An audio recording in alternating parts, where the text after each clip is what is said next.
उसे अपनी मेहनत पर इतना भरोसा था कि उसकी किस्मत को भी खुद से ज्यादा उस पर भरोसा था।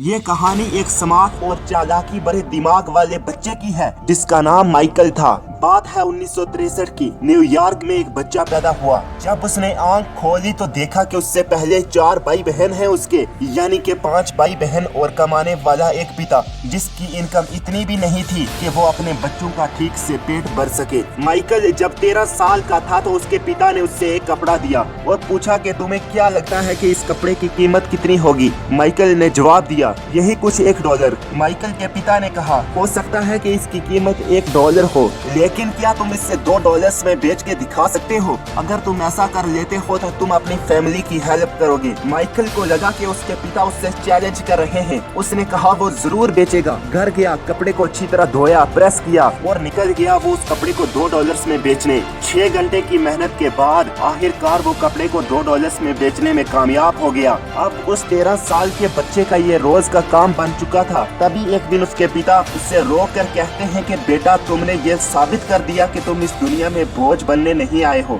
लेकिन क्या तुम इस $1 के कपड़े को $10 में बेचकर दिखा सकते हो? अगर इस बार भी तुम ऐसा करने में कामयाब हुए तो समझ जाना कि तुम इस धरती में काम के बंदे हो। वो लड़का घबरा जाता है लेकिन अपने पिता को हाँ बोल देता है। घंटों तक सोचता है कि क्या किया जाए कि जिससे इस कपड़े की कीमत 10 गुना बढ़ जाए। फिर अचानक उठ करके सबसे पहले अपने कजन को चैलेंज करता है कि तुम एक अच्छे पेंटर नहीं हो, और अगर तुम वाकया ही एक अच्छे पेंटर हो तो इस कपड़े पर मिकी माउस की पेंटिंग बनाकर दिखाओ। भाई गुस्से में बहुत ही खूबसूरत पेंटिंग बनाता है। ये होता है असली स्मार्ट दिमाग। माइकल इस बार भीड़ में कपड़े को बेचने नहीं गया, बल्कि वो ये जानता था कि इस कपड़े की कीमत उससे वहीं मिल सकती है जहां मोल भाव ना हो, जहां लोग क्रिएटिविटी को समझते हों। इसीलिए वो एक स्कूल के सामने पहुंच गया जहां अमीर परिवार के बच्चे पढ़ते थे, और जिस कपड़े को $2 में बेचने के लिए उससे 6 घंटे लगे थे, उसी कपड़े को $10 में बेचने के लिए सिर्फ 30 मिनट लगे। एक 10 साल के बच्चे को उस कपड़े में बनी पेंटिंग बहुत पसंद आई और उसने अपने पिता से जिद की कि उससे वो पेंटिंग वाला कपड़ा चाहिए। पिता ने $20 में कपड़ा खरीद कर साथ में $5 की टिप भी दी।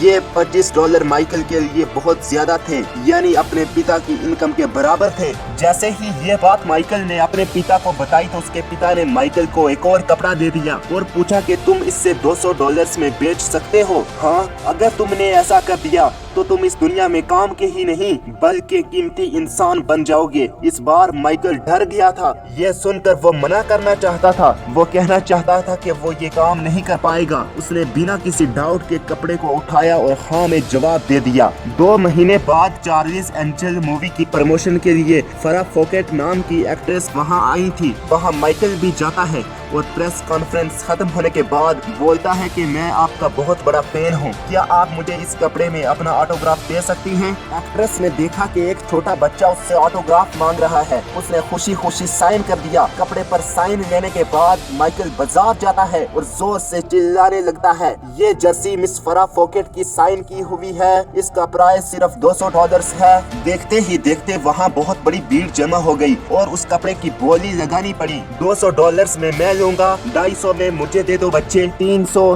301, $500, $650, $800, $901, $1200 में मेरा हुआ। जिस कपड़े को $2 में बेचने के लिए उससे 6 घंटे लगे, $10 में बेचने के लिए 30 मिनट लगे, उसी कपड़े को 5 मिनट के अंदर माइकल ने $1200 में बेच दिखाया। वापस जाकर अपने पिता से कहता है, पिताजी आपने बहुत कम रेट बताया, मैंने तो $1200 में बेच दिया। पिता ने माइकल को गले से लगाया और कहा, जिस कपड़े को लोग गाड़ी साफ करने के लिए, पोछा लगाने के लिए इस्तेमाल करते हैं, जिसकी कीमत ठीक से $1 भी नहीं थी, तुमने उसका प्राइस आसमान तक पहुंचा दिया। जब एक कपड़े की कीमत आसमान तक पहुंच सकती है तो तुम एक इंसान हो, सोचो तुम्हारी कीमत क्या होनी चाहिए। माइकल ने पहली बार मोटिवेशन को इतनी गंभीरता से सुना। ये छोटा बच्चा बड़ा होकर दुनिया का सबसे best basketball player Michael Jordan बना। कहते हैं कि अच्छे रिजल्ट लाने के लिए बातों से नहीं रातों से लड़ना पड़ता है।